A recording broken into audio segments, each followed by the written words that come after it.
Namaskar. This is Firstpost and you're watching Vantage with me, Palki Sharma.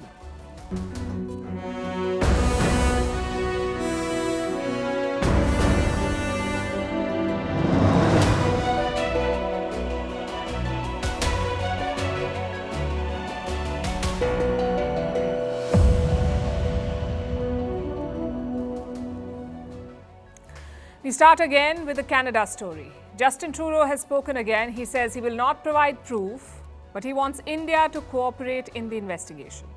Meanwhile, his team is planting stories in the media. It's now a game of selective leaks. One report says Indian diplomats in Canada were spied upon and their exchanges are a giveaway. Meanwhile, Trudeau's ratings are falling. A new poll is out. It says if Canada were to hold an election today, Trudeau would lose. We'll bring you the details, the analysis and the impact it is having on people. In other news, China is back to its old tricks. It is targeting Indian athletes from Arunachal Pradesh. We'll tell you how India has responded. Nepal's Prime Minister is heading to China and that too for 8 days. Why Zelensky is losing allies as the war in Ukraine drags on. How it was Sudan versus Sudan at the United Nations General Assembly. Why Europe is targeting Russian diamonds and how it may hurt India. And South Korea's new law to protect teachers. All this and more coming up. The headlines first. Ukraine attacks Russia's Black Sea fleet in Crimea. A Ukrainian missile struck Moscow's naval headquarters in Sevastopol. This is the latest assault by Kyiv on the peninsula. Ukraine has vowed to recapture Crimea, which Russia annexed in 2014.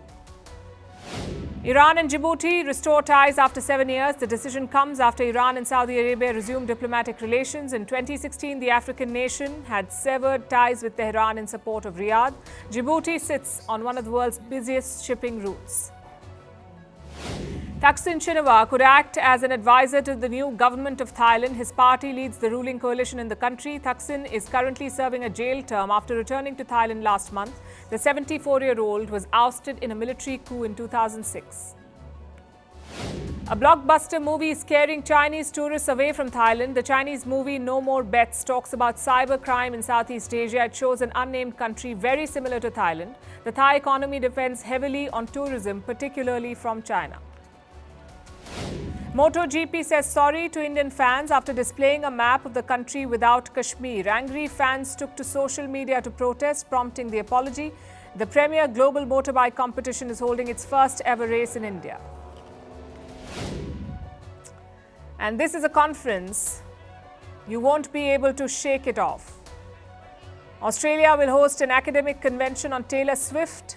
SWIFTPOSIUM, as they call it, will be held at the Melbourne University next year. It will focus on Taylor Swift's impact on gender, literature and the economy.